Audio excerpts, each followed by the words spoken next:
Hitler का उदय। अर्थव्यवस्था, राजनीति और समाज में गहराते जा रहे संकट ने हिटलर के सत्ता में पहुंचने का रास्ता साफ कर दिया।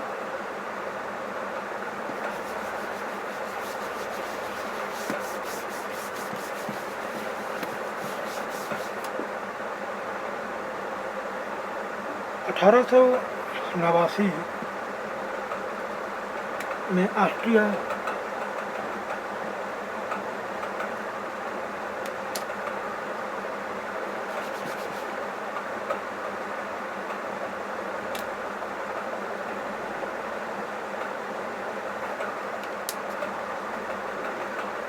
में जन्मे 1889 में ऑस्ट्रिया में जन्मे हिटलर की युवावस्था बेहद गरीबी से गुजरी।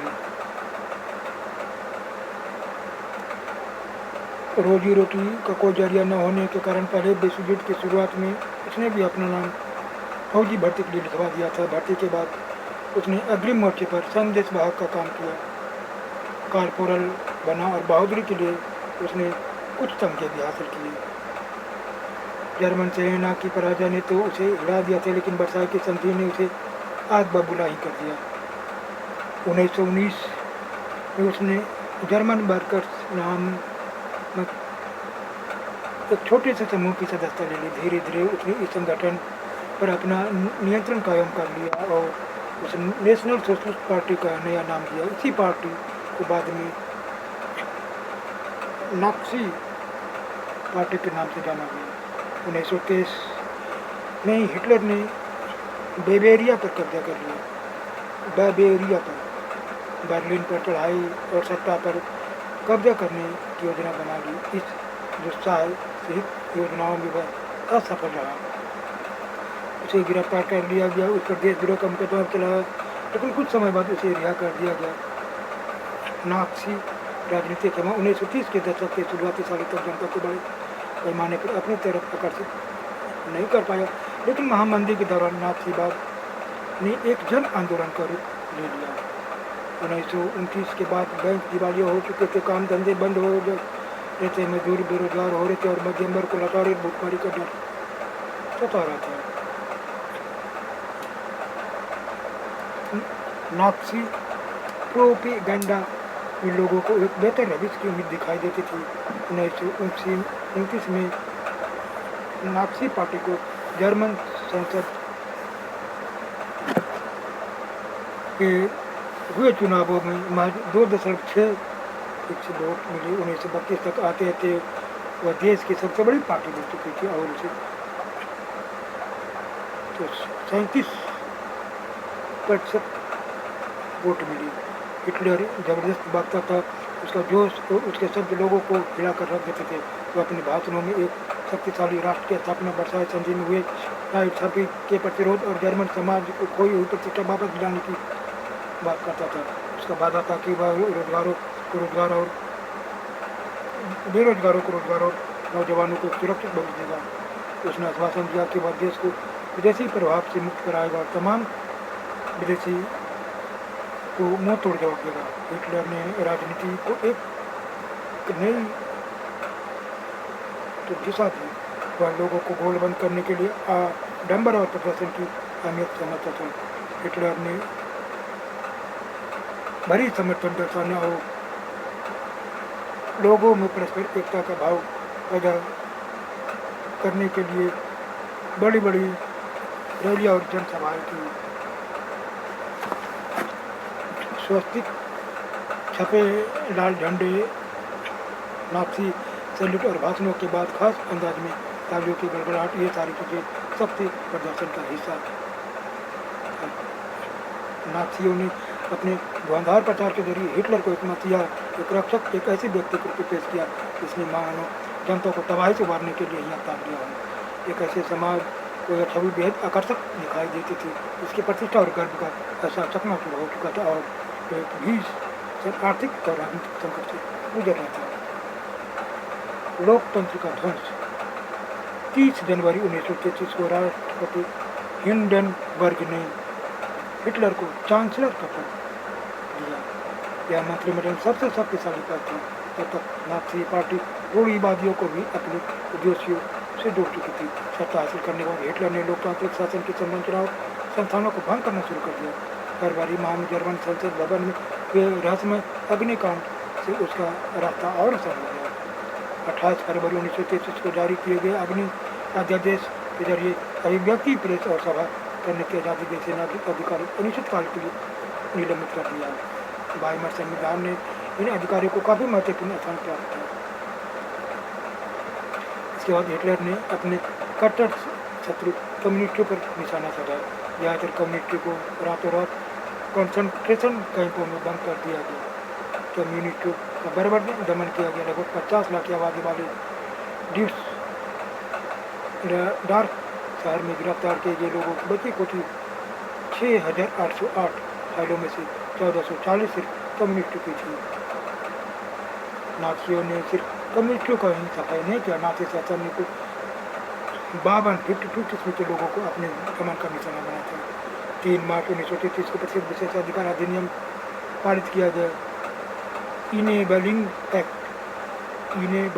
इस कानून के जरिए जर्मन में बाकायदा तानाशाही सत्ता स्थापित कर दी गई। इस कानून में हिटलर को सांसद को हाशिए पर ढकेलने और अध्यादेश के जरिए शासन करने का निरंकुश अधिकार प्राप्त कर दिया। नाथी पार्टी और उससे जुड़े संगठनों के अलावा सभी राजनीतिक पार्टी और ट्रेड यूनियनों पर पाबंदी लगा दी गई। अर्थव्यवस्था, मीडिया, सेना और न्यायपालिका पर राज्य का पूरा नियंत्रण स्थापित हो गया। पूरे समाज को नाथियों के हिसाब से नियंत्रित और व्यवस्थित करने के लिए विशेष निगरानी और सुरक्षा दल गठित किए गए। पहले से मौजूद हरी वर्दीधारी पुलिस और स्टार्म ट्रूपर्स के अलावा गेस्टापो, गुप्तचर पुलिस, अपराध नियंत्रण पुलिस और सुरक्षा सेवा का भी गठन किया गया। इन नवगठित दस्तों को बेहिसाब असंवैधानिक अधिकार दे दिए गए और इन्हीं की वजह से नाथी राज को खूंखार आपराधिक राज की छवि प्राप्त हुई। गेस्टापो के यंत्रणा गृहों में किसी को भी बंदी किया जा सकता था।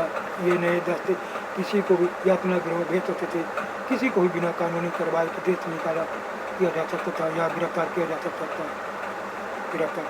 था। दंड की आशंका से मुख्य पुलिस बलों ने निरंकुश और निष्पक्ष शासन का अधिकार प्राप्त कर लिया था। पुनर्निर्माण। हिटलर ने अर्थव्यवस्था को पटरी पर लाने की जिम्मेदारी अर्थशास्त्री हयालमार साख्त को सौंपी। साख्त ने सबसे पहले सरकारी पैसे से चलाए जाने वाले रोजगार संवर्धन कार्यक्रम के जरिए 100% उत्पादन और 100% रोजगार उपलब्ध कराने का लक्ष्य किया। मशहूर जर्मन सुपर हाइड्रा और जनता की कार फॉक्सवैगन इन परियोजना की देन थी। विदेश नीति के मोर्चे पर भी हिटलर को फौरन कामयाबी मिली। 1933 में उसने लीग ऑफ नेशंस से पल्ला झाड़ लिया। 1936 में राइनलैंड पर दोबारा कब्जा कर लिया और एक सम्राट एक नेता के नारे की आड़ में 1938 में ऑस्ट्रिया को जर्मनी में मिला लिया। इसके बाद उसने चेकोस्लोवाकिया के कब्जे वाले जर्मन भाषी सुडेटनलैंड प्रांत पर कब्जा किया और पूरे चेकोस्लोवाकिया को हड़प लिया। इस दौरान उसे इंग्लैंड का भी खामोश समर्थन मिला था, क्योंकि इंग्लैंड की नज़र में वर्साई की संधि के नाम पर जर्मनी के साथ नाइंसाफी हुई थी। घरेलू और विदेशी मोर्चे पर जल्द भी मिली इन कामयाबियों से ऐसा लग रहा था कि देश की नीयतें अब पलटने वाली हैं। लेकिन हिटलर यहीं तो नहीं रुका। साख्त ने हिटलर को सलाह दी थी कि सेना और आदि हथियारों पर ज़्यादा पैसा खर्च न किया जाए, क्योंकि सरकारी बजट अभी भी घाटे में चल रहा था। लेकिन नाथी जर्मनी में एहतियात पसंद लोगों के लिए कोई जगह नहीं थी। साख्त को उनके पद से हटा दिया गया। हिटलर ने आर्थिक संकट से निकलने के लिए युद्ध का विकल्प चुने। वह राष्ट्रीय सीमाओं का विस्तार करते ज़्यादा से ज़्यादा संसाधन इकट्ठा जुटाना चाहता था। इसी लक्ष्य को ध्यान में रखते हुए सितंबर 1939 में उसने पोलैंड पर हमला कर दिया। इसकी वजह से फ्रांस और इंग्लैंड के साथ भी उसका युद्ध शुरू हो गया। सितंबर 1940 में जर्मनी ने इटली और जापान के साथ एक त्रिपक्षीय संधि पर हस्ताक्षर किए। इस संधि से अंतर्राष्ट्रीय समुदाय में हिटलर का दबाव और मजबूत हो गया। यूरोप के ज़्यादातर देशों में जर्मनी का समर्थन करने वाली कठपुतली सरकारें उठा दी गई। 1940 के अंत में हिटलर अपनी ताकत कैसे कर सकता है। अब हिटलर ने अपना अपना सारा ध्यान पूर्वी यूरोप को जीतने के दीर्घकालिक सपने पर केंद्रित कर दिया। वह जर्मनी जनता के संसाधन और रहने की जगह का इंतजाम करना चाहता था। जून 1941 में उसने सोवियत संघ पर हमला किया। यह हिटलर की एक ऐतिहासिक बेवकूफ़ी थी। इस आक्रमण से जर्मनी पश्चिमी मोर्चा ब्रिटिश वायु सैनिकों की बमबारी की चपेट में आ गया, जबकि पूर्वी मोर्चे पर सोवियत सेनाएं जर्मनी को नाको चने चबा रही थी। सोवियत लाल सेना ने स्टालिनग्राद में जर्मन सेना को घुटने टेकने पर मजबूर कर दिया। सोवियत लाल सैनिकों ने पीछे हटते जर्मन सिपाहियों को आखिर तक पीछा किया और अंत में वे बर्लिन के बीचों बीच जा पहुंचे। इस घटनाक्रम ने अगली आधी सदी में समूचे पूर्वी यूरोप पर सोवियत वर्चस्व स्थापित कर दिया। अमेरिका इस युद्ध में फंसने से लगातार बढ़ता रहा। अमेरिका पहले विश्व युद्ध की वजह से पैदा हुई आर्थिक समस्याओं को दोहराना नहीं चाहता था, लेकिन वह लंबे समय तक युद्ध से दूर नहीं रह सकता। पूर्व में जापान की ताकत फैलती जा रही थी। उसने फ्रेंच इंडो चाइना पर कब्जा कर लिया था और प्रशांत महासागर में अमेरिकी नौसैनिक ठिकानों पर हमले की पूरी योजना बना रही थी। जब जापान ने हिटलर को समर्थन दिया और पर्ल हार्बर पर अमेरिकी ठिकानों बमबारी का निशाना बनाया था, अमेरिका भी दूसरे विश्व युद्ध में कूद पड़ा। यह युद्ध मई 1945 में हिटलर की पराजय और जापान के हिरोशिमा शहर पर अमेरिकी परमाणु बम गिराने के साथ खत्म हुआ।